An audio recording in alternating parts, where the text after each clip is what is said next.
Bagi yang belum mengenal saya, di sini saya akan share who am I dan apa kaitannya dengan sponsorship. Banyak riset yang sudah saya lakukan tentang isu-isu lingkungan. Teman-teman bisa cek di Google Scholars dan ketik nama saya. Teman-teman akan lihat apa yang sudah saya lakukan dalam isu-isu lingkungan hidup. Cuma, saya masih sedikit menjadi produser dari kegiatan-kegiatan untuk mengkampanyekan isu-isu lingkungan. Ada 2 kegiatan yang sudah saya lakukan. Saya melakukan conference, yaitu Conference Indonesian Clean Energy Conference dan Conference Youth on Peatland Conference. Nggak jelek-jelek banget. Misalnya nih, Youth Peatland Conference. Youth Peatland Conference ini kegiatan yang didanai, disponsori oleh Badan Restorasi Gambut dan Mangrove. Keren kan? Gede loh kegiatan ini. Conference yang kedua yang saya sudah buat adalah Indonesia Clean Energy Conference. Ini pun didanai oleh pihak swasta, yaitu PT Geoservices dan Petromindo. Indonesia Clean Energy Conference juga ngebahas tentang energi bersih. Kalau Youth Peatland Conference itu ngebahas tentang gambut, Indonesia Clean Energy Conference itu ngebahas tentang energi bersih.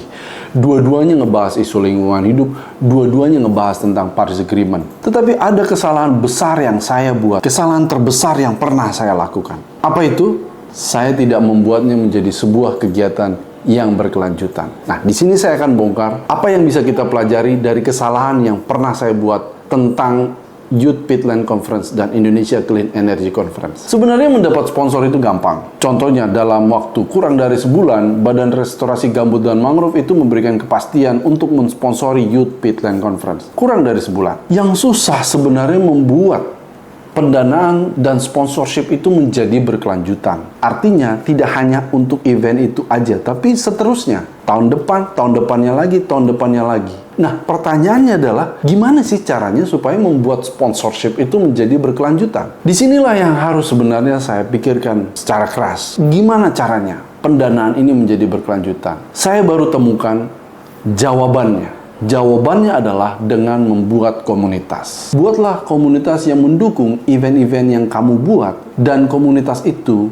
akan menjadikan event-event kamu menjadi berkelanjutan. Misalnya komunitas pemuda gambut, komunitas pejuang energi bersih, you name it, you mention it. Banyak kok komunitas yang bisa kita create agar event-event kita bisa berkelanjutan. Intinya, di dalam komunitas itu, kita bertukar ide, bertukar gagasan, melakukan pertemuan rutin, punya aturan komunitas, dan lain sebagainya. Jadi, meskipun event itu selesai, tapi kegiatan rutin itu tetap ada, teman-teman. Nah, ternyata sponsor itu pasti respect banget kalau kita punya komunitas. Kenapa? Karena kalau punya komunitas, berarti data yang kita peroleh itu juga akan terus-menerus akan mengalir. Demikian pula juga dengan pendanaan akan mengalir seperti sungai. Jadi, kalau teman-teman udah berhasil mendapatkan sponsorship untuk event kampanye energi bersih teman-teman, jangan lupa untuk mendukung komunitas agar pendanaan sponsorship itu menjadi berkelanjutan. Share ya video ini buat teman-teman yang sedang mengkampanyekan energi bersih dan mencari pendanaan sponsorship. Jalan-jalan ke hutan bambu, pulang-pulang makan ketupat.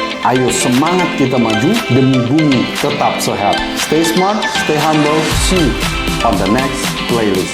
Bye-bye.